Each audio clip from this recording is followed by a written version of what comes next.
What is up? What is up, everybody? It is me, Mike Vanderpool, and I'm here today on the Make It Happen podcast with Jennifer Kebea, who is the president of Campus Philly.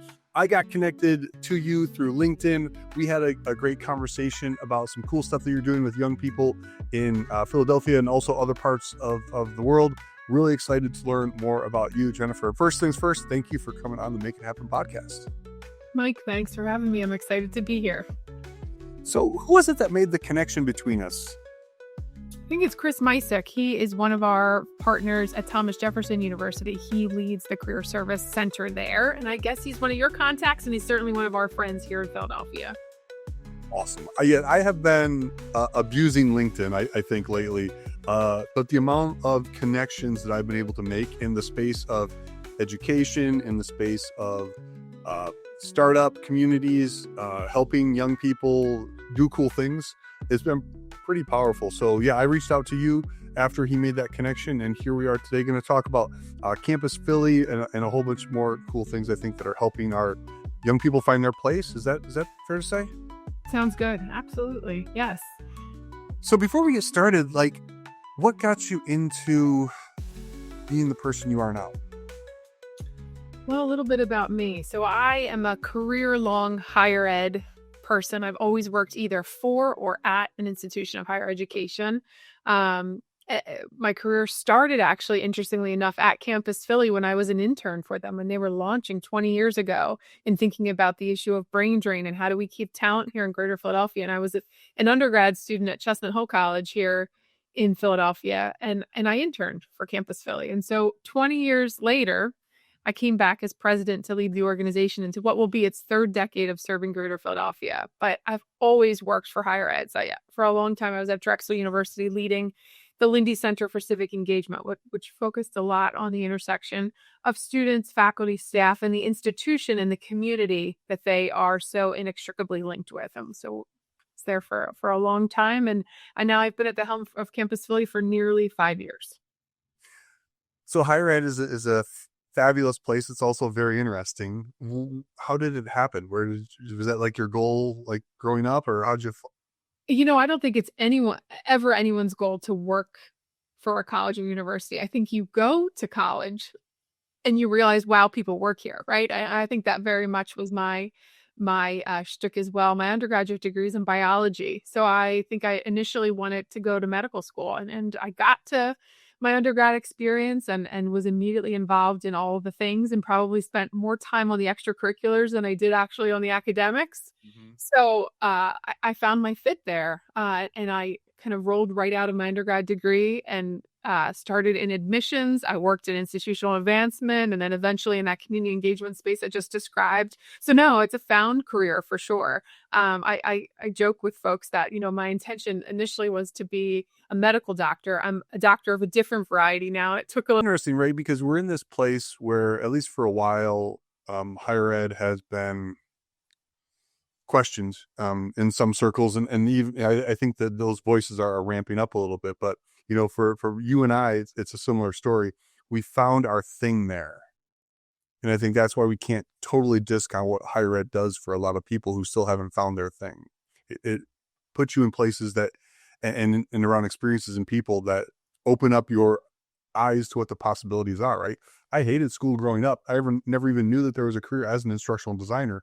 And that's pretty much how I made most of my money throughout my career was at about 25, I realized what I wanted to be when I grew up a little bit. Awesome.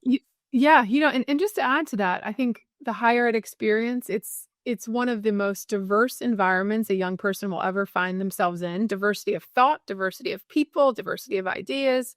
It's such a growth opportunity. And having a higher ed degree still, there's so many questions around the ROI of higher education right at this moment. It is still the most steadfast ticket to the middle class. And so really thinking about economic mobility and what drives economic mobility, it's often social mobility. And where do you build your network? In higher ed institutions. So no, I am a higher ed stan through and through. I think it absolutely is a solid investment, and you get out of it what you put into it. And so we can dive into that as well. Just like anything else, 100%. What you put into it is what you're going to get out of it. The college experience, right? There are geez, all kinds of different groups that you could become a part of.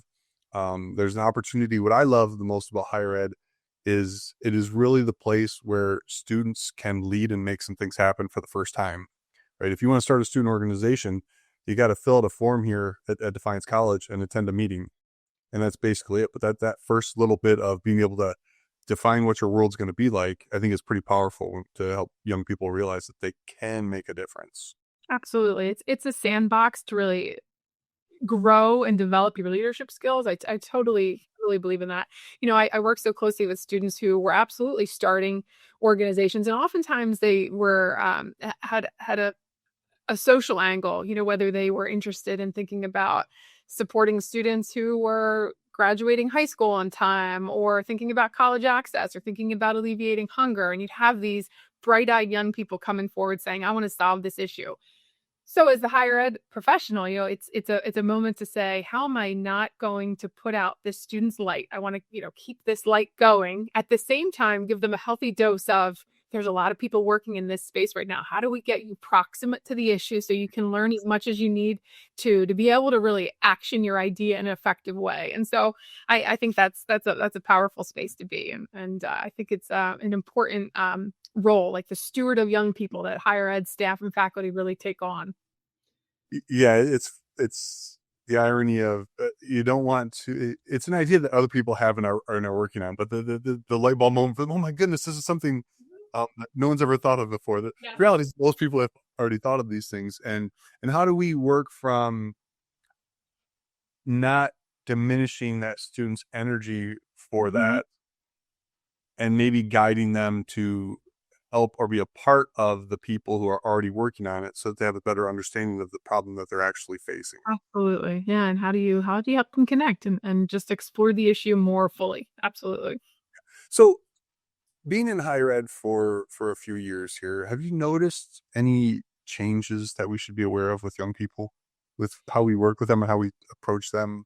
Yeah. Well, during my time in higher education, we saw a generational shift, right? So we went from the millennial generation, which I'm a proud elder member of, to, this new generation, Gen Z, who are very different on paper. They're not a monolith, but, when you think about some of the factors that influence millennials, that is a different set of factors that influence Generation Z. They came up in a different time. They experienced COVID as a young person, and really the upending that has done to our world in so many systematic ways.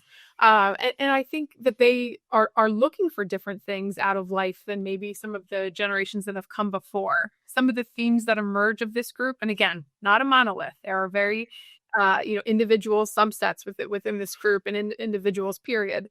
But flexibility reigns king. They've seen how life can be done differently, and that might look like flexibility in the workplace, or thinking more strategically and much more earlier on about work-life balance or work-life integration. Their priorities are different.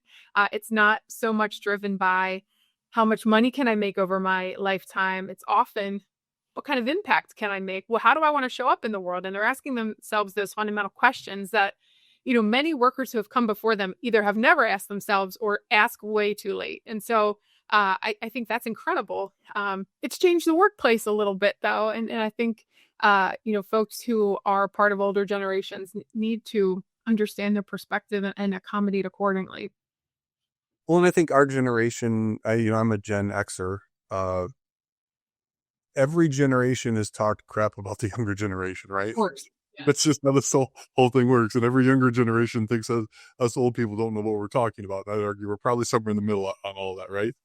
So how do we how do we help? And by me help, I'm saying, like, I've read, there was a Forbes article a while ago about, young people graduating college not being able to communicate effectively, not being able to organize their work, not being able to motivate themselves, having to be one-on-one kind of managed. There was another report that came out recently about, some percentage of college graduates going into the workforce and then getting fired within 6 months or 90 days, whatever it was, right? How do we, what do you, your thoughts on that challenge and how we best make things better for like Yeah. everyone?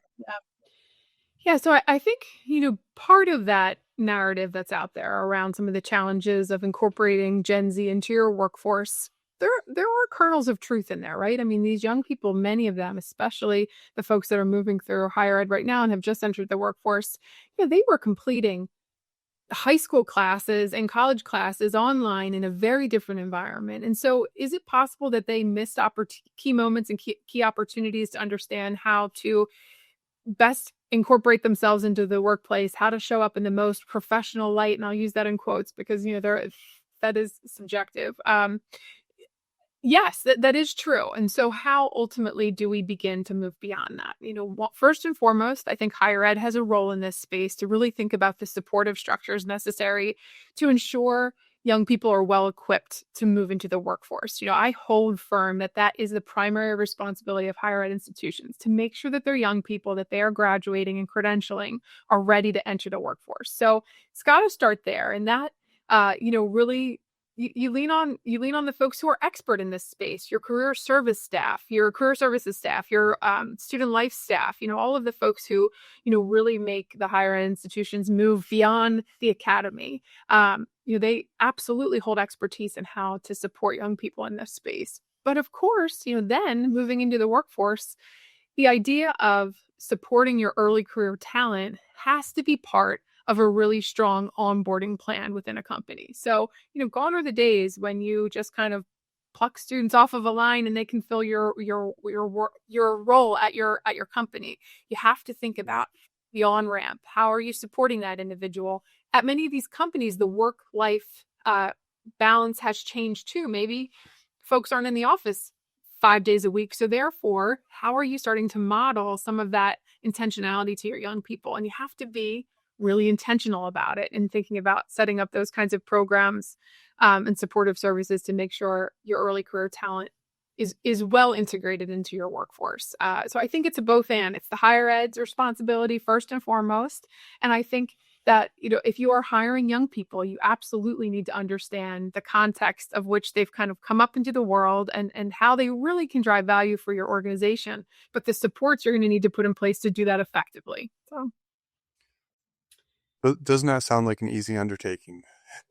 well, no, it's not. But when you think about companies who have invested in this space, like companies who have really, for a long time, for decades, invested in their early career talent pipelines, that looks like having really strong internship programs. That looks like having really strong onboarding programs. Um, you know, those companies have great pipelines to attracting and retaining talent.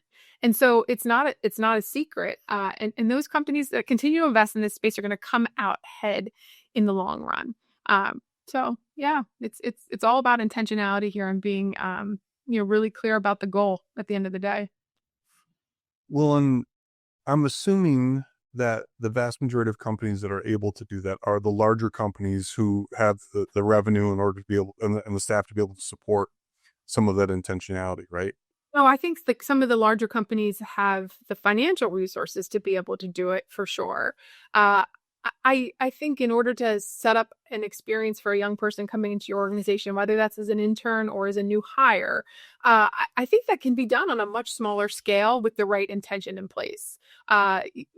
We often hear from employers who our position is always encouraging companies to hire interns and pay their interns. And so there's often a conversation around the ROI in that space. Well, I really need them to do this job. And if they can't do it, and we often have to encourage folks to zoom back a little bit. You are investing in pipeline for your company. And if we all do this together, we're going to make sure that this group of workers has the opportunity really to make an impact on organizations. And so it is a little bit of a bigger picture thinking that we're asking companies to embark on, but it does not have to cost a lot of money. It just really needs the right people to commit to mentor, steward, and the structure in place to think about, okay, if this internship is 10 weeks, let's really line up what the learnings are every week. I mean, that you don't have to be a huge company to be successful in that space.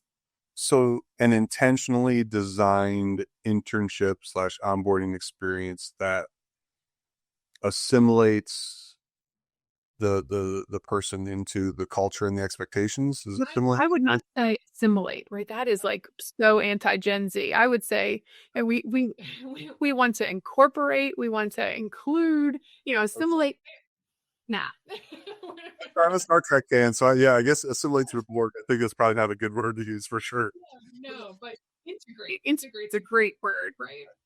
Yeah. And the language and the ideas really do matter. I mean, I'm noticing now, um, young people seem to have some young people seem to have a real disdain for what's going on with AI. And I'm not sure how widespread that is. Some of the anecdotal evidence is it's taking jobs, but it's just fascinating where you would think that the younger people with technology and embracing everything that's coming in the future, but it is definitely something that you see passion around an anti-AI bias in some young people. Yeah, I think it's a mixed bag because I do think that there are a lot of young people who are very early adopters and who are really understanding the depth of AI. It is not just ChatGPT. There are so many other avenues to think about how AI is integrated into our life, and frankly, how it's already been integrated for a decade plus at this point in time. There are so many ways in which it's connected. And actually, in a couple weeks at Campus Philly, we're going to be having a panel that's really debunking rumor versus reality AI in the workplace from young. I think a lot of young people. I've heard anecdotes of young people saying, my resume just can't get through the AI filter at the company, and and this is happening and this is happening. Well, when you kind of look at the resume, you say, well, actually, you've got 7 typos and it's not formatted really effectively. So let's start there first. Let's clean it up. Uh, so there's quite a bit of rumor at this point in time. Of how it's working. But I think on the flip side of that, when we talk to employers about what it means to be AI ready in the workforce, really understanding what that means, and it's different for every organization, but there are some companies who are looking for new hires to have a level of experience working with AI. Well, what does that mean? Does it mean that they know how to code? Does it mean that they know how to write a really excellent prompt for some of these other services? What does that actually look like? So I think building more and more clarity in that space may give young people a roadmap to success of really owning AI. They are absolutely going to be the generation of AI.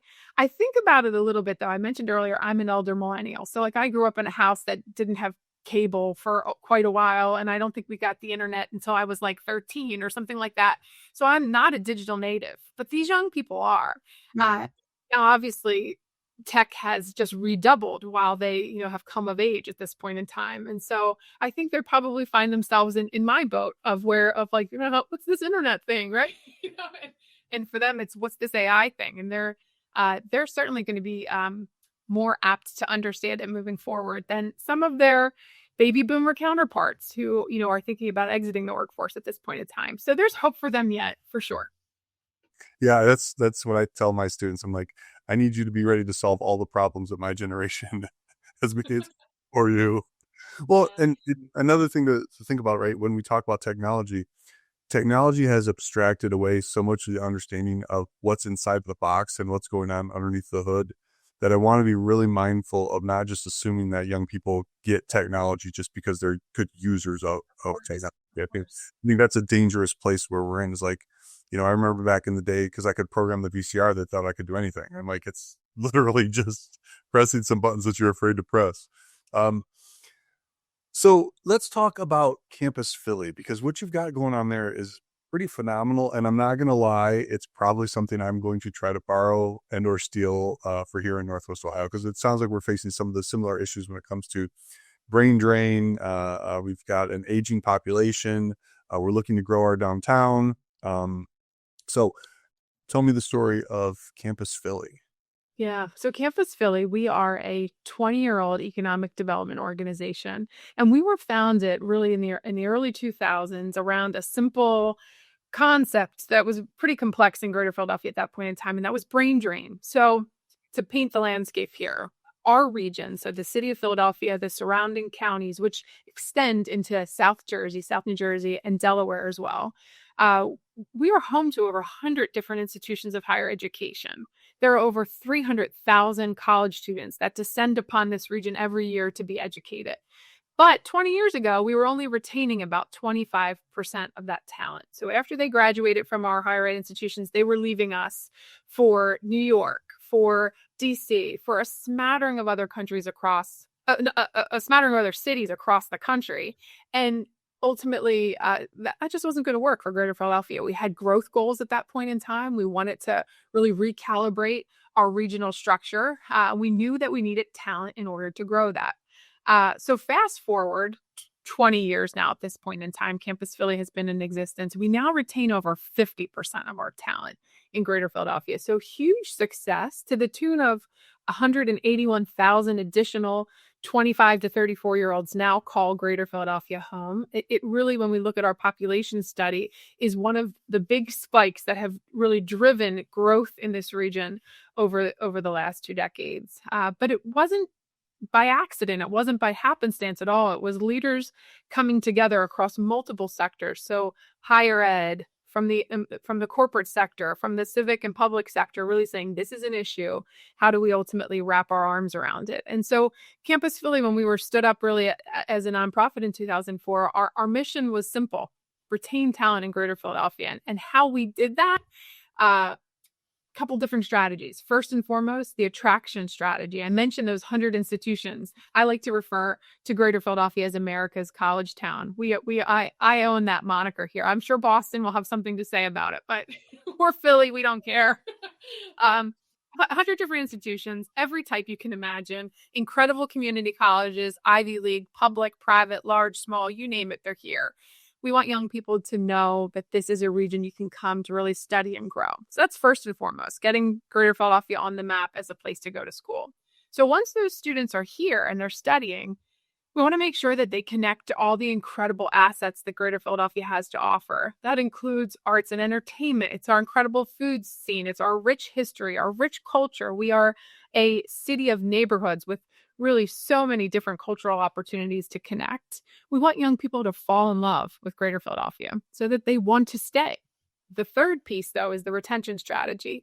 And we know young people, even if they're attracted to come here, they're engaged while they're here and they fall in love with Greater Philadelphia, they won't necessarily find their fit here unless they have an internship and then access to a job. And that's really the secret methodology in all of this. So that really is where we action our work: cross attraction, engagement, and retention, to make sure young people can first find us to come to school, that they have an excellent time while they're here and they feel very well connected.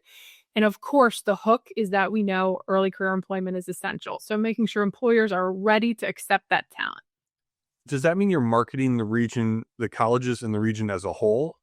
Or is it orchestrated? Because from my vantage point and the assumptions I'm going to make, from the colleges I've been involved with, the marketing department tends to be one of the smaller, especially with some of the small institutions we have here, doesn't maybe have as much power as a group would. So how are you approaching the attraction marketing part of the problem?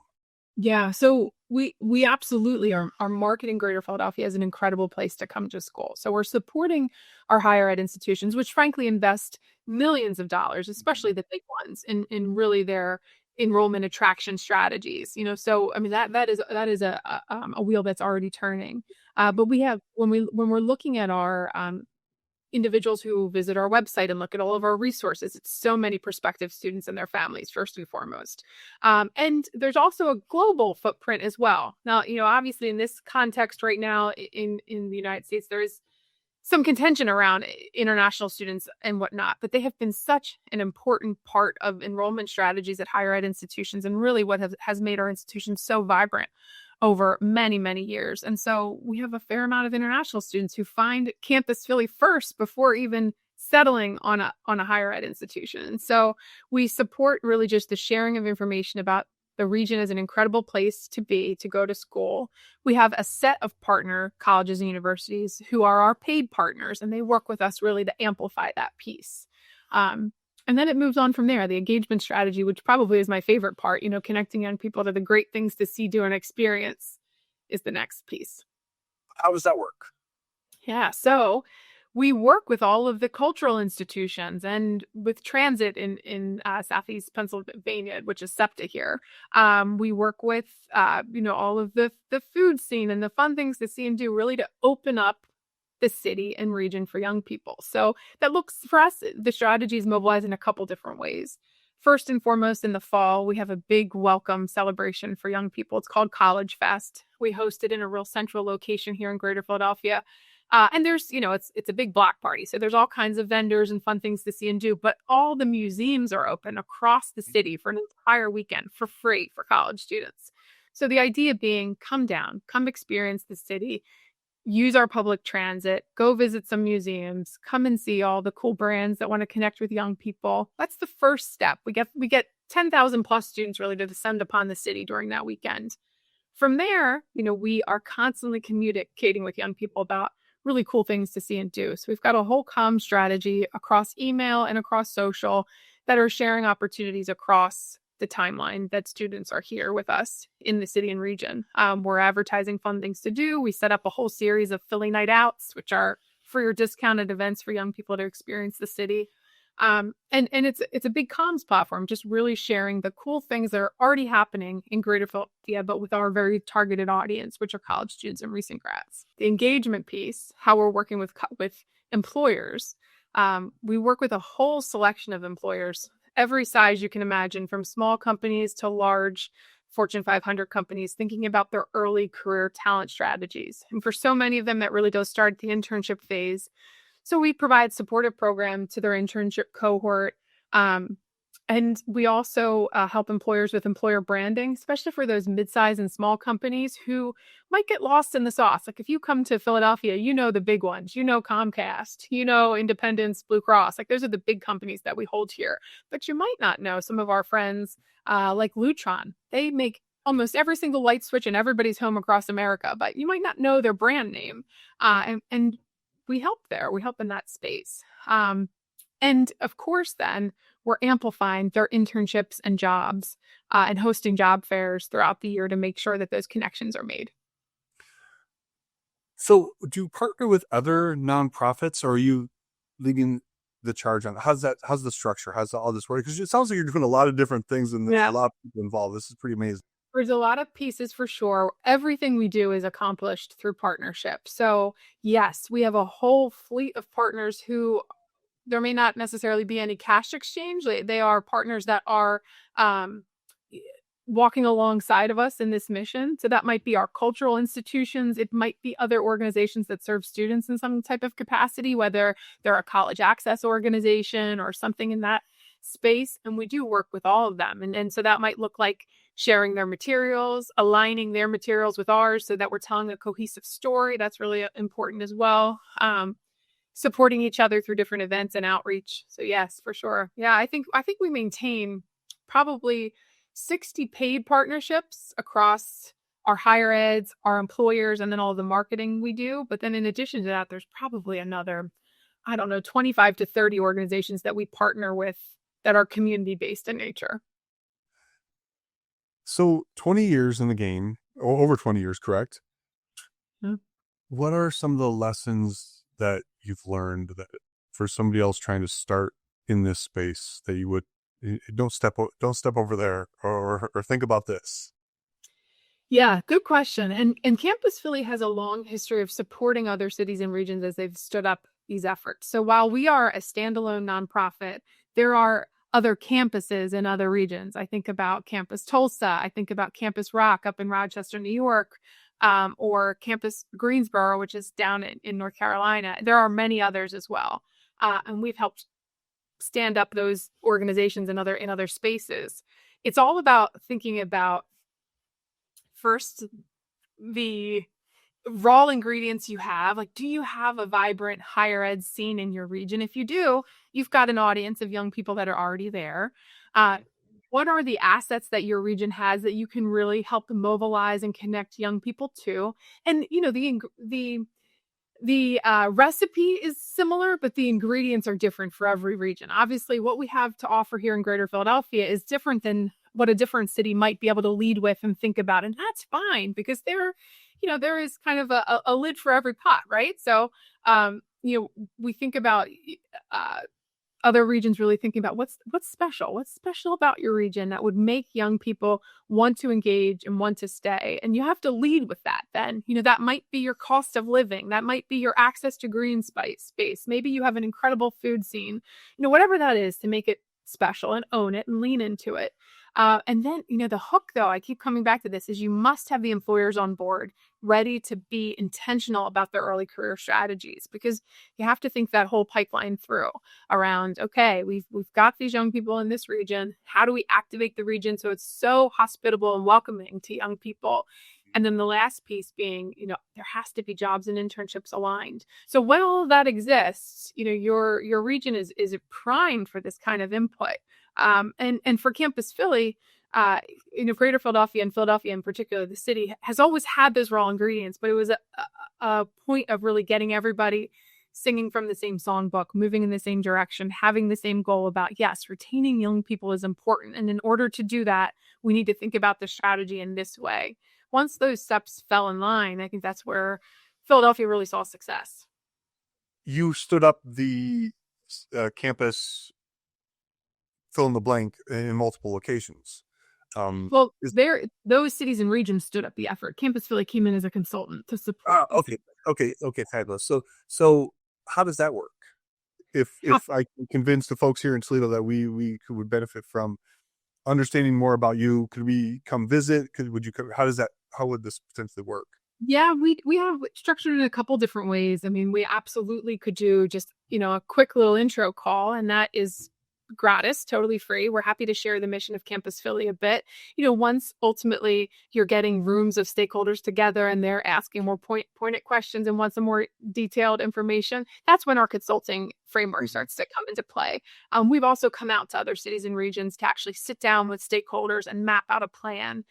We also have a fair amount of resources that can be manipulated, edited for use in another region. That might be our College Fest playbook. It might be some of our other tools that we have that we have available for other regions to use. Yeah. Go ahead. I was going to say, over the years, as other cities and regions really have launched their own strategies in this space, and strategies are embedded in lots of different ways. I mentioned we're a standalone nonprofit, but oftentimes it's the Chamber of Commerce or some other economic development organization that is holding and standing up this effort within their existing strategy already. So many of the folks who have launched this work across the country, we come together under this umbrella called Young, Smart, and Local. And it's an organization, well, it's not even an organization, it's an affinity group, if you will, that Campus Philly stood up in partnership with Action Greensboro, which holds Campus Greensboro in North Carolina. We stood it up in 2019 with our first conference, and we host this annually. We move from city to city to really showcase the cool work around early career talent retention happening in different regions. And it's been this incredible learning space for folks who are in similar roles to myself, thinking about how they retain talent. And so that's the Young, Smart, and Local Network. That's been such a great opportunity for cities and regions to get to know each other, learn a little bit more about best practice, explore some promising ideas. And that conference happens annually. Have you, within YSL and also Campus Philly or any of the other campus fill in the blank locations, I mean, how much are the young people involved in making it happen with you, either operational wise or ideation, whatever way? Yeah. Sure, be part of the strategy. I'm not the best at asking questions. It's No, you got it. I know where you're going with this one. I mean, obviously, at the end of the day, if you were to ask me who is your key stakeholder, like who ultimately are you serving? I'm serving the region, right? The region's goals is to retain young people, and that is who we are serving. But the young people are core to that mission. They have to inform everything that we do. So, case in point, we have a street team that are students that are employed by Campus Philly. There are about 25 of them right now at this point in time, and we lean on them for everything. I mean, they absolutely are sharing our message through tabling events and through outreach that they're doing as part of their employment, but they're our sounding board too, to make sure that we are, It could be from going to the coolest spots to see, where young people want to convene and hang out, to thinking about more strategic conversations around what is driving young people to stay in this region. Where do we need to really lean in? We also execute a pretty large, we call it the Emerging Talent Insight Survey every year. We get about 1,000 respondents. They're all current college students or recent grads, and we ask an entire battery of questions around what is driving young people's decisions to either stay or leave in this region. And we're able to track that year over year. That's in addition to the other big data dives we do into retention in this region as well. So it's going to kind of come full circle then on the retention portion. Is the relationship then with the institutions of uh, higher education?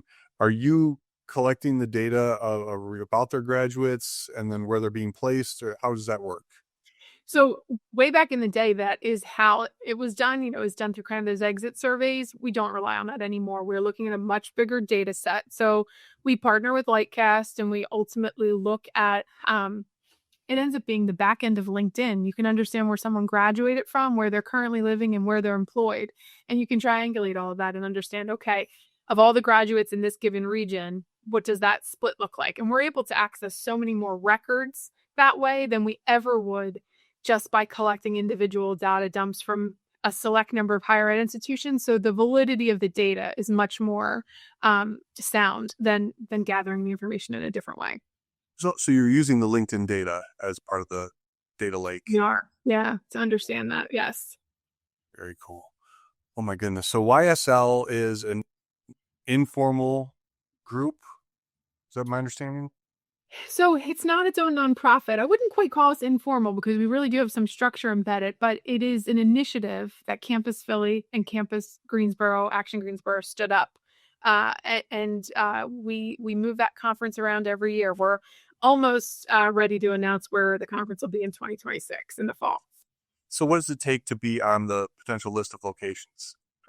Yeah, so I would say you need to be involved in the committee, and there's lots of opportunities to come and get proximate to the conversation and be part of the conversation. And then we're looking for regions that have really cool stories in this space. So I would say for a city or region who's just starting this work, come and learn and get to see what your peers are doing. I know that when you and I were prepping for this call, I was talking about Cleveland and how just intentional they have been about thinking about talent, and they have a 14 plus organization talent alliance that they bring together. That's a place I would love to bring the conference. So if any of those folks are listening, maybe in the future we could talk, because they're really being intentional. And I do see, Mike, so many states now saying, how do we do this across our entire state? How do we mobilize state level access and assets to think about talent retention writ large across the entirety of the state? Because it becomes it's just a more strategic conversation, frankly. So you can help me launch Campus Ohio. There you go. Well, let me launch Campus PA first. Okay. Then, yeah.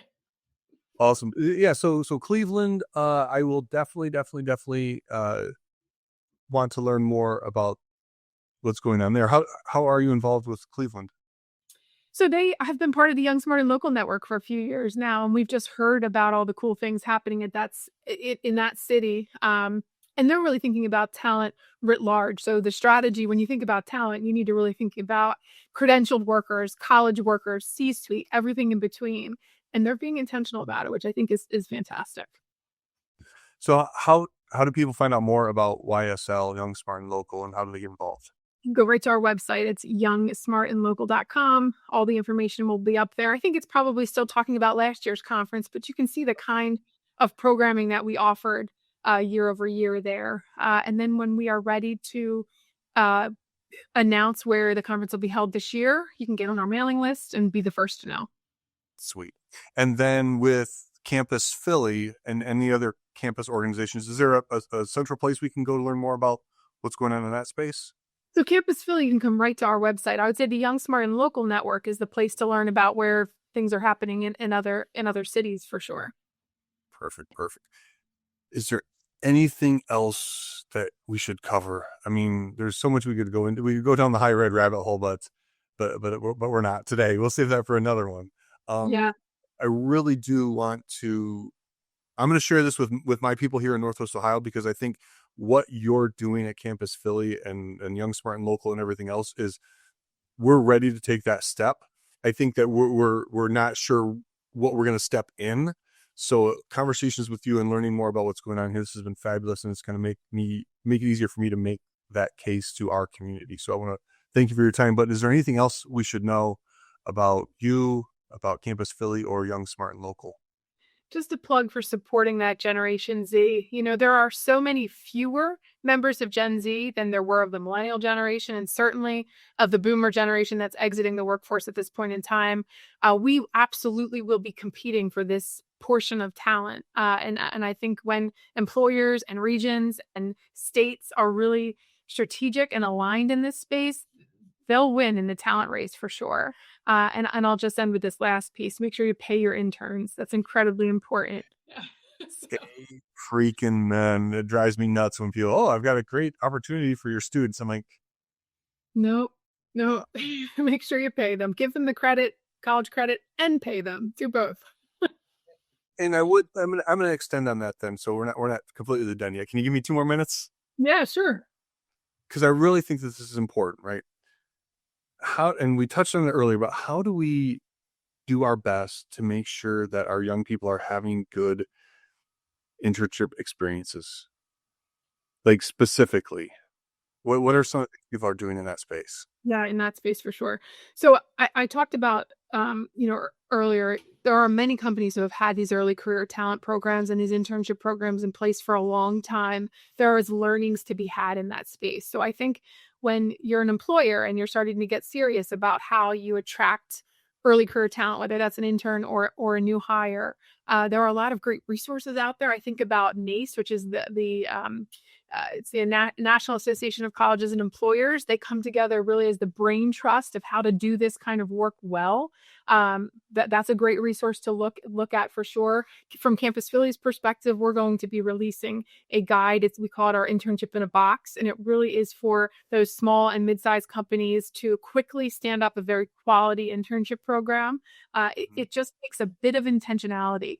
And it really does make all the difference. There's a statistic out there that up to 50% of young people who have an internship will remain at that employer. So what an incredible way to have an extended interview of a young person who comes into your organization, have them, pretty much onboarded to then start in a new position. So the investment, absolutely, when done well, pays for itself over and over again. Awesome. And then last thing, what do we tell young people? What's the message to young people right now about what's the message to young people right now based on all of this conversation? Yeah, that's a good question. I think continue to be true to themselves. I mean, this generation has surprised a lot of us, befuddled some of us, angered others in the mix. That's nothing new. It's nothing new at all. I think, they need to lean in authentically to who they are. They're changing the world every day. And I think it's up to the rest of us to make room and space for them, because at the end of the day, they'll be the leaders of tomorrow. So I stand by that for sure. Awesome. All right, Jennifer, last chance. I promise this is the last opportunity if there's anything we missed. I think we've got it. Thanks, Mike. Jennifer Kebea, this has been phenomenal. The president of Campus Philly. I've learned a ton. I'm excited to try to activate this here for us in Toledo/Northwest Ohio. Those of you out there that are interested, we'll make sure that the links are everywhere they should be for you to find out more information. And again, Jennifer, just appreciate your time. I've learned a lot, and keep making it happen. Thanks, Mike. Have a good one. Take care, everybody.